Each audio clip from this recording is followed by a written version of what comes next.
Throughout the history of Nintendo, one problem their consoles have consistently run into time and time again is a lack of good third-party support.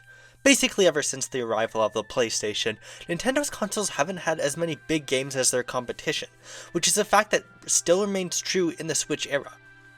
A lot of their consoles are just harder to develop for than their competition, and some series like Final Fantasy or Mega Man that were mainstays of the NES and SNES libraries didn't get released on there anymore once the PS1 hit. This has led a lot of people to accuse these companies of being disloyal, or having abandoned Nintendo in their time of need. I think that's quite ignorant to a lot of the ways Nintendo treats their third-party developers, and just isn't very reflective of how the game industry or corporate politics actually work. As an example of how the industry is a little more nuanced than this team sports way of looking at things, I want to talk about the stories of 4 developers who were once closely related to Nintendo but aren't anymore, exposing a lot of the ways Nintendo treated the studios they relied on, and the link between all these studios is that they're located in the United Kingdom. Oi brov, what the fuck is a Kirby Superstar? I have a Patreon now, so if you like my stuff, go there to support me a little more. I'm also trying to get to 1,000 subscribers by the end of 2025, so if you can help me out with that, I'd appreciate it too. Before I get into the 4 series that collaborated with Nintendo, however, it's worth noting that the games industry in the UK is pretty different from the industry people know in North America.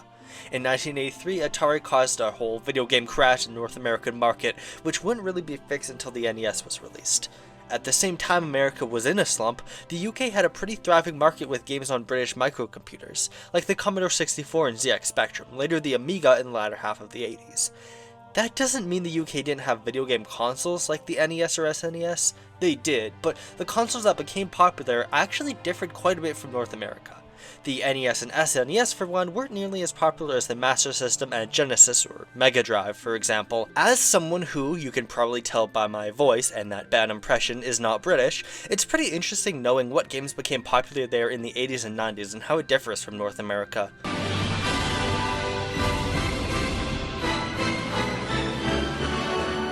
That brings us to the first company to be discussed. It's easily the most famous, Rare.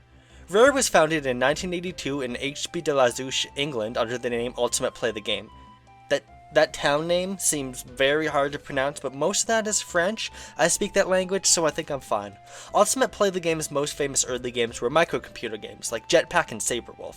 They started developing for the NES not too long after, and it was mostly to do the dirty work of the industry, putting over video games or making licensed games. That was kind of what a lot of game companies from the UK did on the console, really. Rare did develop some hits on the NES that were original IPs though, like Battletoads, Wizards and Warriors, and RC Pro AM. But Rare really became linked to Nintendo with the release of Donkey Kong Country.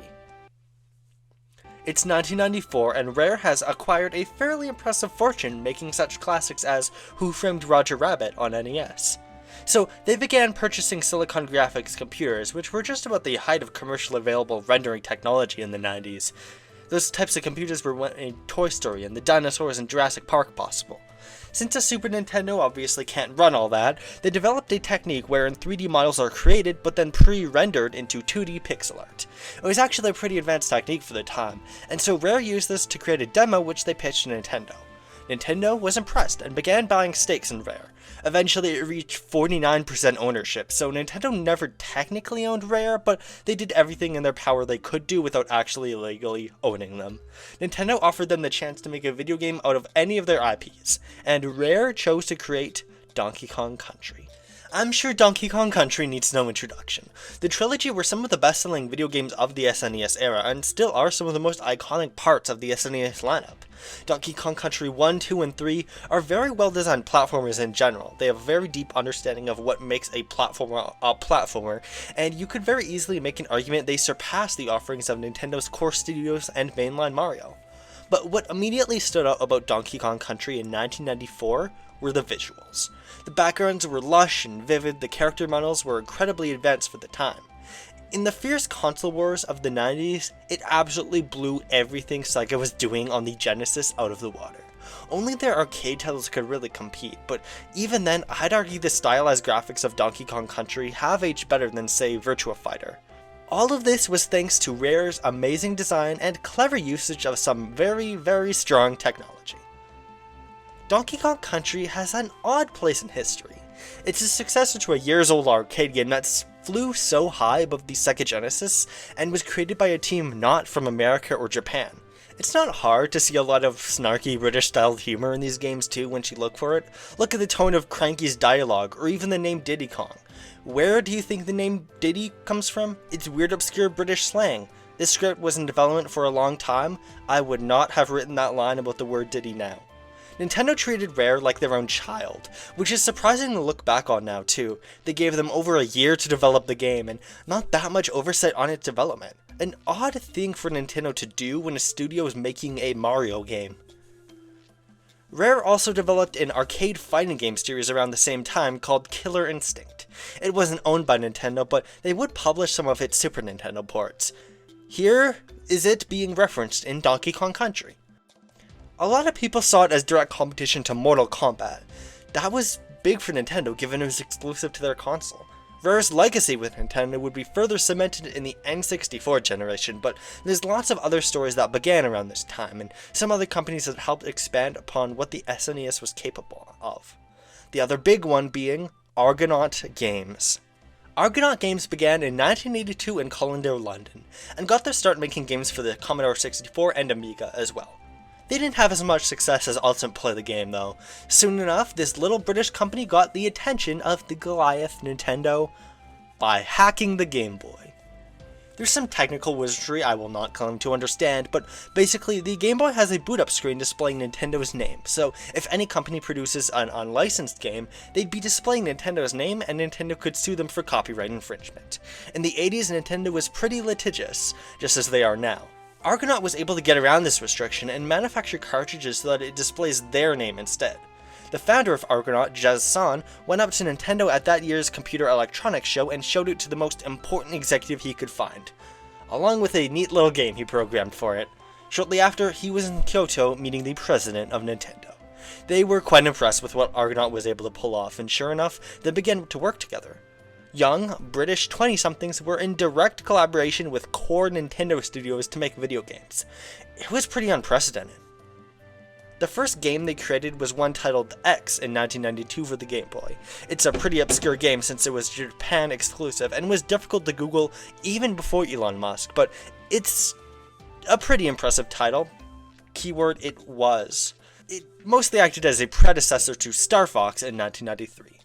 Starfox is an on-rail shooter partly developed by Argonaut and partly developed by Nintendo's main studio, EAD. Nintendo did most of the level design where Argonaut did most of the technical stuff. For the record, yes, the level design was good and it is a fun game, but the technical aspects are absolutely the standout. It basically had 3D graphics, and the sheer amount of things that could be on screen at once was impressive. For the most part, it actually ran pretty stable too. A lot of people mock this game for aging poorly, and certainly wouldn't be my first option when Starfox 64 exists, but it is surprisingly still playable today, especially compared to X. Most of the work was done via something called the Super FX chip, which Argonaut developed. Once again, I am simplifying the technology here, but it's essentially a processing chip that's part of a cartridge instead of being part of a console. It allows for additional processing power on a game-by-game basis. The chip was later used in racing games to achieve 3D power, and was even utilized in Yoshi's Island to allow that game to have more 3D-like visuals. Also Doom. The Super Nintendo had a port of Doom, and so we technically have Argonaut to credit for the memes about Doom running on everything. This chip was a very big influence of theirs. Argonaut would go on to have a pretty interesting story afterwards, but before I get to the N64 generation, I need to introduce the next company, DMA Design. And okay, if you don't know what this company is called now, please don't look it up. This story will be way more shocking if it stays that way. DMA Design started up in Dundee, Scotland. Like many of these British studios, it had a humble bedroom coder beginning, but quickly expanded by making a few games afterwards. Their biggest hit of the 90s was 1991's Lemmings, which is now a household name, even in North America. I don't know how many people still know Lemmings today, but the 20 million copies it sold was nothing to be denied. This game was published by a company called Psygnosis, which had a license over many of their games at the time. Psygnosis would commission DMA Design to work on a Star Wars game for the SNES. This got the attention of Nintendo at a trade show because they were able to play a full motion video on a Super Nintendo. This shocked Nintendo, they didn't even know that was possible. There were whole other consoles like the Sega CD or Panasonic 3DO that had full motion video as a major selling point. They signed a deal with Nintendo for their upcoming video game console, but before that, they made a few games for the SNES. The first game they produced on a Nintendo was Uniracers, or Unirally as it was known in Europe. It released in 1994 and used a similar rendering style to what Donkey Kong Country was doing. It actually got Nintendo sued by Pixar. Not really relevant to the story, but it is funny, so it's worth mentioning. They were also contracted to work on Kid Kirby.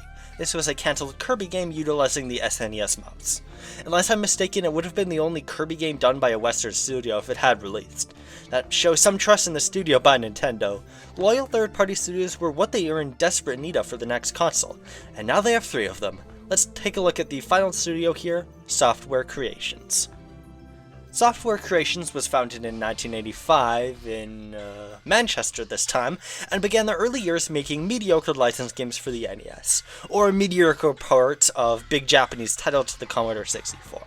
Lots of C64 ports you might not even know about were their work. Bionic Commando, Bubble Bobble, they're pretty forgettable games, but their soundtracks are some of the greatest things I've ever heard.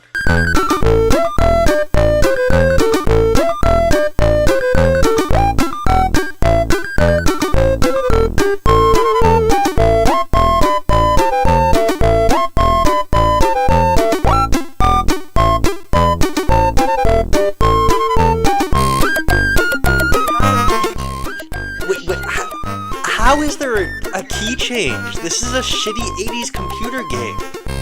Software Creations had the legendary composing duo Tim and Jeff Fallon, who were absolute geniuses at making masterpieces out of low-quality chiptunes. Seriously, someone like David Wise that composed for Donkey Kong Country is extremely impressive and a great composer, but you almost have to give the Fallon brothers more credit, because their music was a key part of Software Creations' identity to a degree I don't think many other companies were able to achieve.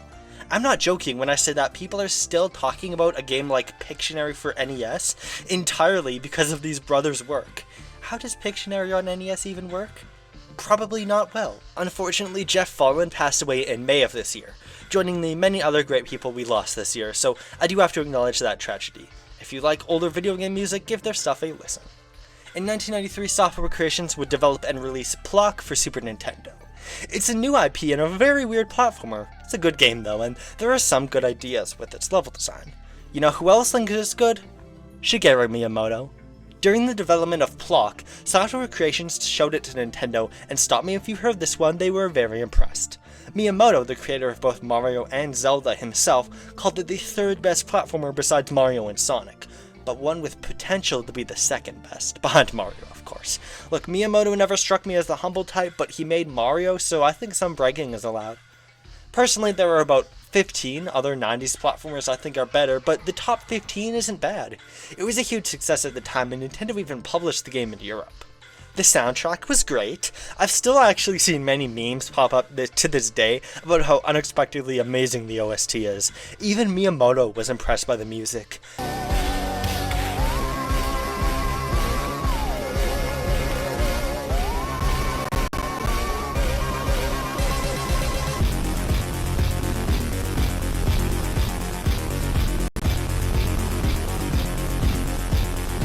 This unassuming game could push the SNES's limits so hard and pump you up like crazy. It was also planned to receive a Genesis version, but that was cancelled. And this game was broadly forgotten once the mascot platformer genre became more saturated. I'll admit, Plock doesn't quite have the appeal of Sonic the Hedgehog. Software Creations would make 2 more games published by Nintendo. The first is Ken Griffey Jr. Presents Major League Baseball.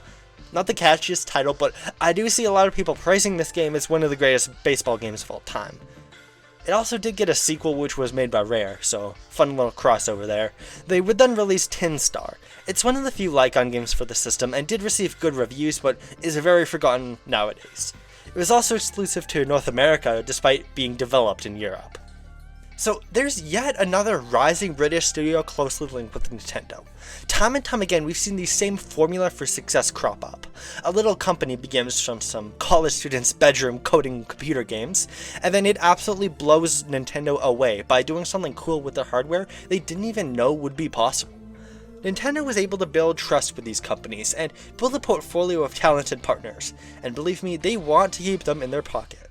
It's 1996 now, and Nintendo has taken quite a lot of hits. The Virtual Boy, Nintendo Power, Satellaview, and worst of all, their third-party developers are moving to the PlayStation. With games like Tomb Raider and Resident Evil, they're gonna need a lot to compete.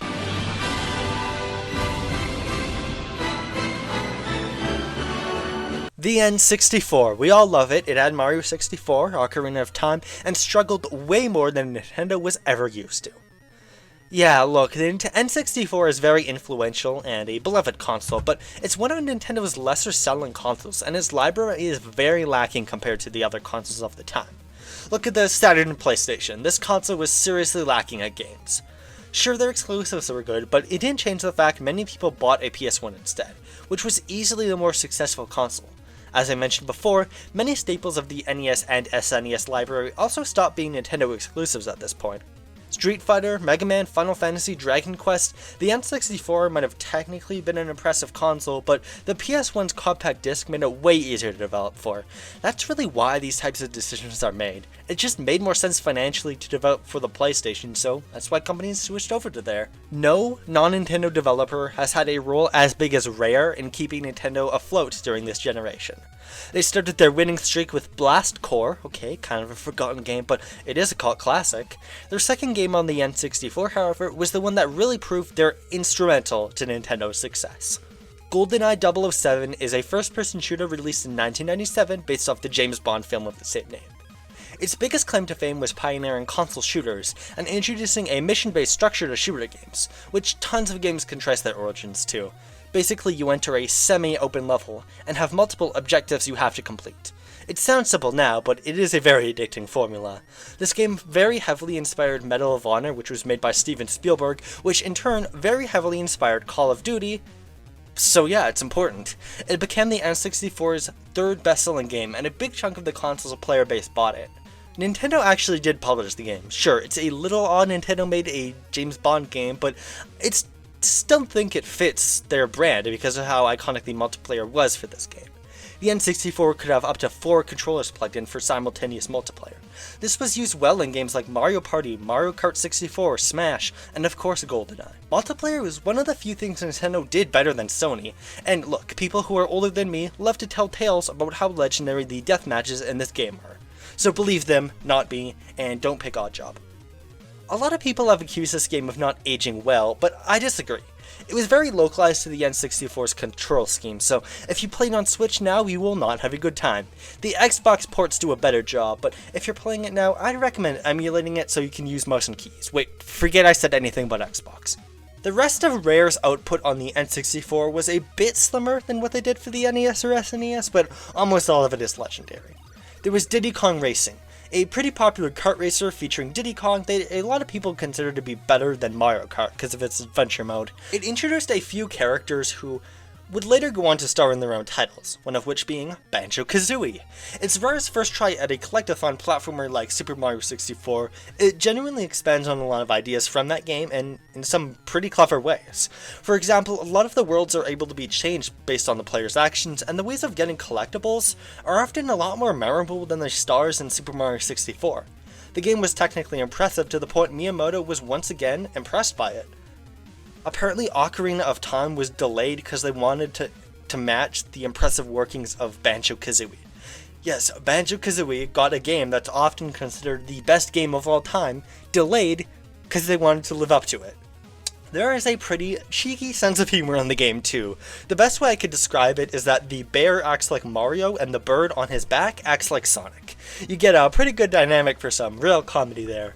Every time this game roasts its villain for being comically gross and evil, I can't help but laugh. In 2000, they would release a sequel called Banjo-Tooie.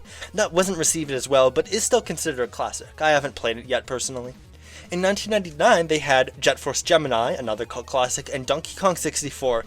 It was a collectathon like Banjo-Kazooie, but based around Donkey Kong and had multiple characters to play as. It's mostly known for its massive scope and being pretty frustrating to play at times, and the DK rap. A year later, they released Perfect Dark, which is essentially a successor to GoldenEye without the James Bond license, and Mickey's Speedway USA was there.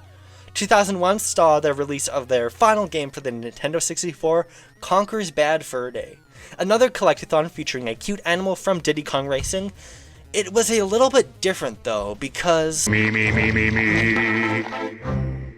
I am the great mighty Pooh, and I'm going to throw my shit at you. Nintendo didn't publish that one. It's clear to see from this impressive portfolio that Rare's importance wasn't just a few cult classics. They were important because they could consistently release quality games that got people interested in the N64 when Nintendo maybe couldn't. Nintendo had an unusually large amount of games that were cancelled, moved to other systems, or took longer than expected to launch, which makes Rare's quantity and quality very impressive. You only need to look at how long these Digino gaming videos are to see how Nintendo struggled this generation.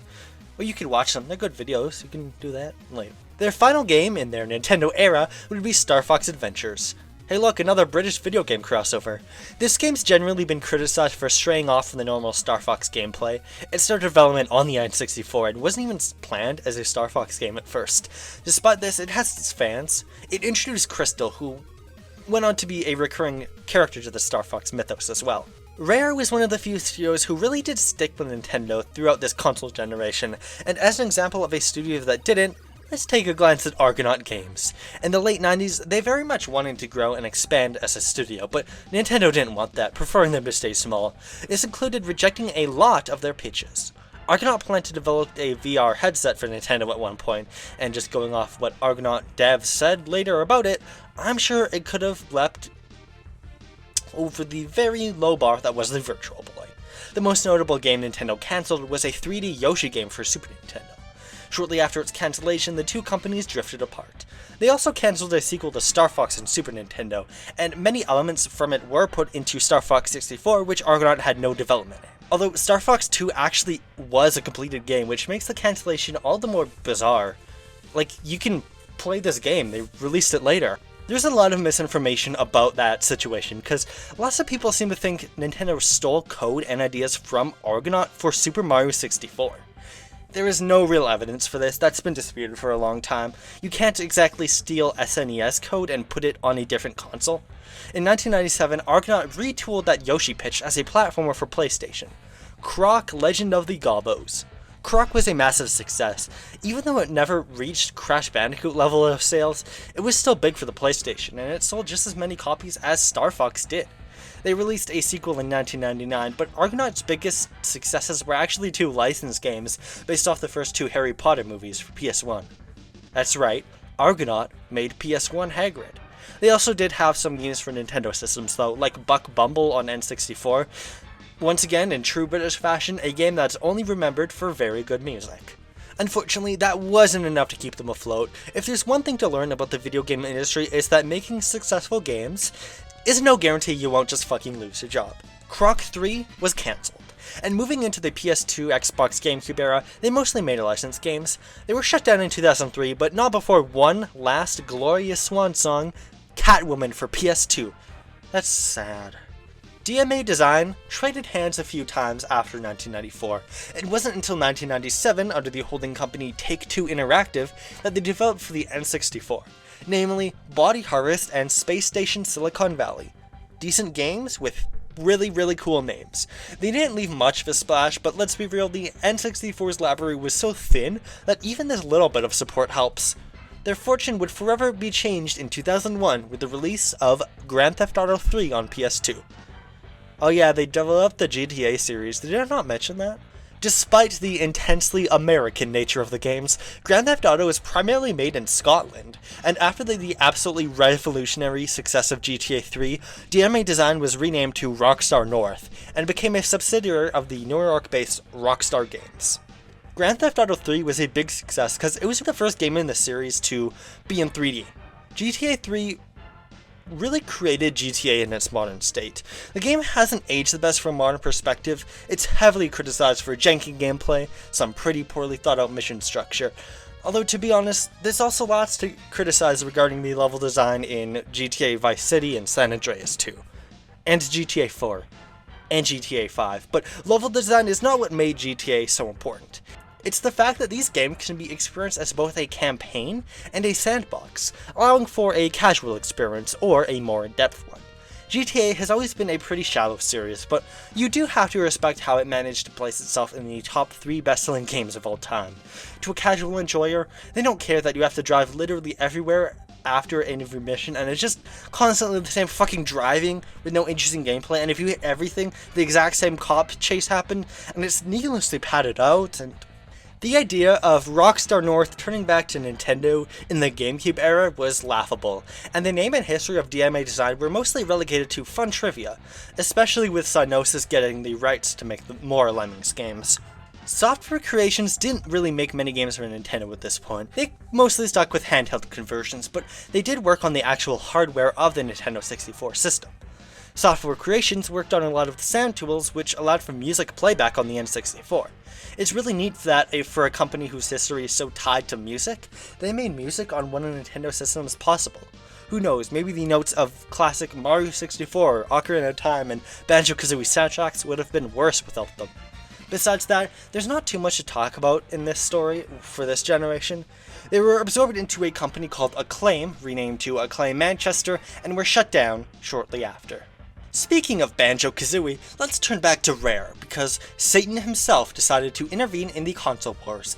On a dark, stormy night in 2002, a blood ritual on a crossroads under the full moon went down, and Rare was handed over to Microsoft. Okay, I'm joking there. This wasn't done by Satan himself. Moloch and Beelzebub handled that one. That was a joke too. Microsoft's acquisition of Rare is a complicated story, and it shows a pretty cutthroat corporate attitude on both Microsoft and Nintendo's parts. It's also a story with quite a lot of misinformation about it, not unlike what happened with Argonaut Games. 2001, Microsoft entered the console market with the Xbox, and in order to compete with the PlayStation and GameCube, they needed exclusives. So they bought Rare, and Rare wasn't able to make Nintendo games anymore. There were even a few games Rare was planning for the GameCube that ended up getting cancelled, including a Donkey Kong one.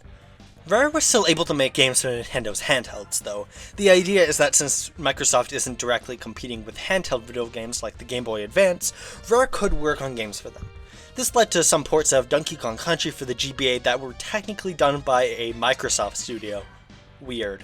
They also made some new Banjo-Kazooie games, a Saber Wolf reboot, and a new IP called It's Mr. Pants. Mostly though, Rare had original ideas for their Xbox and Xbox 360, including games like Grabbed by the Ghoulies, Cameo Elements of Power, and Viva Pinata. Those first two games were decently reviewed, although they aren't really the most remembered nowadays. Viva Pinata was a pretty successful series for Microsoft, although now it's mostly fallen to the wayside. It hasn't gotten a new game since the 360 generation. It did get a DS game though. Rare also developed some successors to IPs that were on the N64 for their system: Conquer Live and Reloaded and Perfect Dark Zero. Later on in the Xbox 360 generation, the two most controversial games in this story released: Banjo-Kazooie Nuts and Bolts and Connect Sports. Banjo-Kazooie Nuts and Bolts was the third mainline Banjo-Kazooie game. Yes, it wasn't called Banjo 3E. Obviously, the fact that it was never released on Nintendo already gave Nintendo fans a vendetta against it, but people also hated the shift in gameplay at the time. Instead of being a platformer, it focused on building cars with a physics-based engine. People hated the game for not being like the other Banjo-Kazooie games, despite the fact Rare never really claimed to be like them. The response to this game was vicious. There's also very much a British-style dry humor to it, like the older Banjo-Kazooie games had, and to some people it came across as them genuinely expressing disdain towards the series, and not just lightly taking the piss out of them. Here's the crazy part though, people have mostly come around on the game. Every time I see discussions on it, people say the gameplay has value to it and that it's a pretty good game. If you think it shouldn't have been connected to Banjo-Kazooie, sure, it's your right to think that. Just, at the very least, give it a shot. People seriously treated this like one of the worst games of all time when it came out, and this is a thing people will still argue about. I remember when the first episode of Season 2 of Smiling Friends premiered, which had a parody of Banjo-Kazooie owned by a greedy CEO character, and it just reignited a whole bunch of bad faith discourse online. And then there's Connect Sports. It's a motion-controlled sports title and was a massive success, being in the top 20 best-selling games on Xbox 360. Just under Sneak King, of course. The problem with it is that many people saw it as a ripoff of Wii Sports that Rare was forced to make. There's this prevailing narrative that Xbox forced Rare to make games they didn't want to make, or is aggressively controlling to them. There's no evidence of this, and people at Rare have directly stated Kinect Sports is what they wanted to make. There is also no evidence whatsoever that Microsoft was, or is, preventing Rare from making games from past IPs like Banjo-Kazooie. Xbox Game Studios is no perfect company by any means, but they do not have a CEO obsessed with chicken nuggets who constantly shuts down any suggestions of making a new Banjo. There's nothing to suggest Rare is not comfortable with what they're making now, is my point. There's also a sequel to Kinect Sports that was an early title for the Xbox One. This game took some strays because Microsoft required Kinect their motion sensor for Xbox One at launch, but again, not really Rare's fault. Thank you, Xbox One. I'm no longer the most hated thing on the internet. So that was a brief summary of some of the controversies with Microsoft acquiring Rare.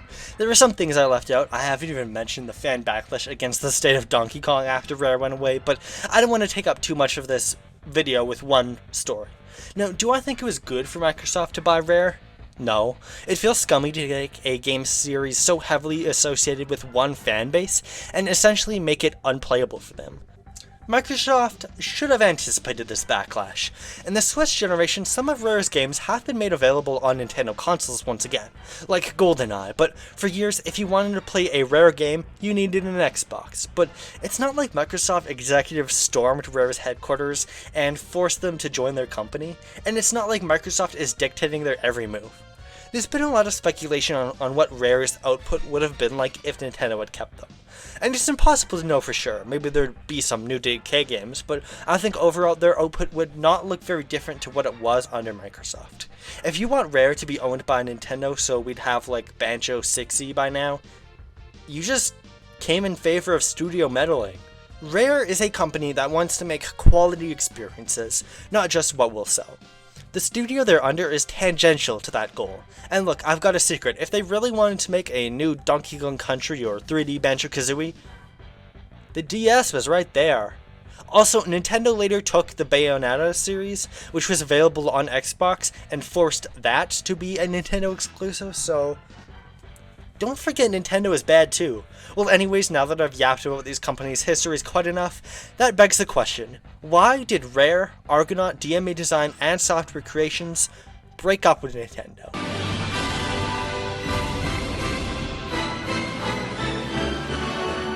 Oh, sorry, I don't know how that got there. Let me just get that out of here real quick.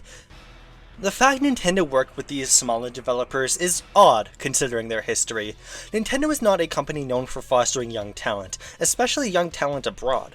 Just look at how long it took Nintendo to accept indie developers as a valuable part of the industry, for example.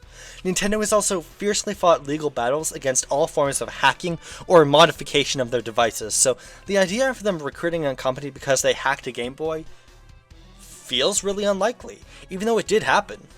And this is not a recent thing, too. In the 90s, Nintendo unsuccessfully tried to sue the distributor of the Game Genie, a device capable of modifying games on their systems.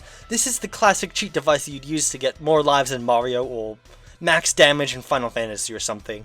The Game Genie was created by Codemasters. It's another British company with a bedroom coder microcomputer origins, not too dissimilar from the other companies I discussed. If they'd sue a company for that, it's hard to imagine them readily accepting someone getting around their console security measures.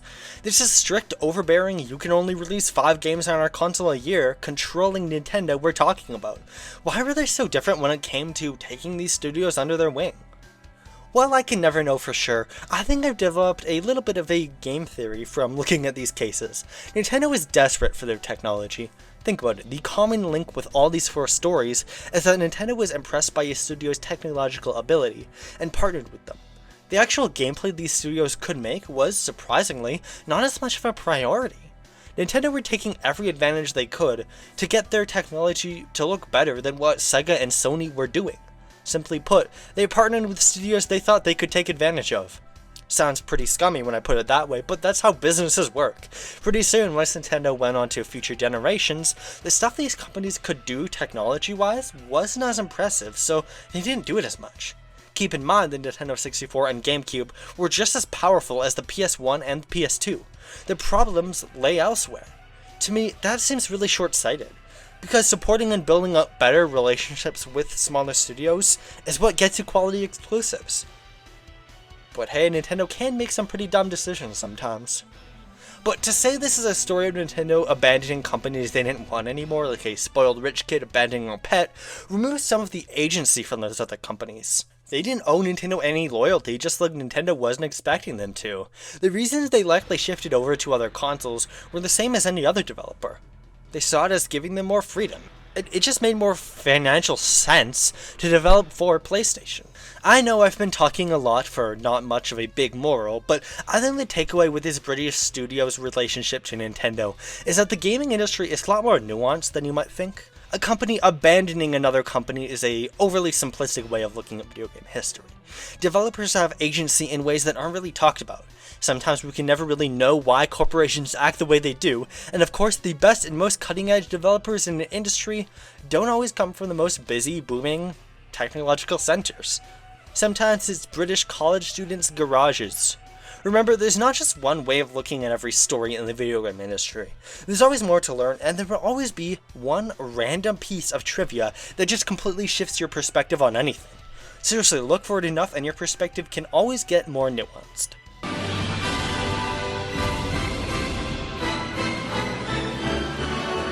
This video almost gives off the impression everything ended in tragedy. That is not always true, so I want to highlight what these companies have been doing after their stories here came to a close. Rare had two huge hits with the 2013 reboot of Killer Instinct, and the 2017 game Sea of Thieves, which are two games I still see people playing and talking about today. Recently, Xbox Game Studios has been porting a lot of their games to PlayStation and Switch, and this includes a lot of Rare's games. They could probably recognize people were still upset about their whole buying Rare thing, which still reflected pretty poorly on the brand by Nintendo fans. There was a Sea of Thieves PlayStation port for one, but there were also ports of stuff like Banjo-Kazooie and even GoldenEye on Nintendo Switch. Those didn't make nearly as much of a splash, however, compared to Banjo & Kazooie's addition to Super Smash Bros. Ultimate. That was a massive moment, which was requested for years, and was seen as the first big step in repairing the relationship between Nintendo and Xbox. I hope by now you can tell that's a very simplistic and inaccurate way of seeing the games industry. I hope. There are financial reasons for Microsoft to placate to Nintendo fans in this way, but it was still a fun moment regardless. I'm happy Rare is making what they want to make, and that their games are on Switch now. Rare's next game is the upcoming Everwild. It's been a really long time since it was actually announced, so, hopefully it's going alright. That seems to happen to a lot of Xbox's games nowadays. It seems interesting. It's an open world game like Breath of the Wild or Horizon, but looks to have a lot less combat focus. In August of this year, the unlikely happened. Argonaut came back. They're not actually developing anything, it mostly exists to publish, but it is neat that the same person who created Argonaut is still running Argonaut. There's a compilation of both Croc games coming out soon that they did. Once Argonaut shut down in 2003, many of their developers left to join Rocksteady Studios, which was recently formed. It's a London-based subsidiary of Warner Bros. Games, most known for developing the Batman Arkham games. You know what that means? Catwoman on PS2 might have inspired Batman Arkham Asylum. Amazing. I trust I don't need to explain what Rockstar North is doing now. I'm assuming they're heading up the development of GTA 6, and it's probably going to be a top 10 best-selling game ever. Rockstar North aren't exactly in trouble of shutting down anytime soon. Not much to talk about in terms of software creations though. It's dead for sure, or Acclaim Studios Manchester is, I should say. British developers just love changing their names. Although in 2015, Tim Fallon actually made his own indie game. It's called Contradiction Spot the Liar, so check that out if it seems interesting to you. Well, there's my video. I've watched a lot of British and Irish video game YouTubers before, and I find it really interesting to see what the differences in the industry and what consoles or games got more popular or weren't popular. For lack of a better term, it feels like a whole other universe sometimes. The British dimension. I recommend checking those out for someone who might not know. I can tell you the channel specifically I like to watch if you're interested. God knows, they can educate you a lot more about the video game industry in the UK compared to me, someone who's never been to Europe. There's so many other interesting video game stories or different markets across the region too, so if you look hard enough, there's always a different world of video games. Thank you so much for watching, and I'll see you later.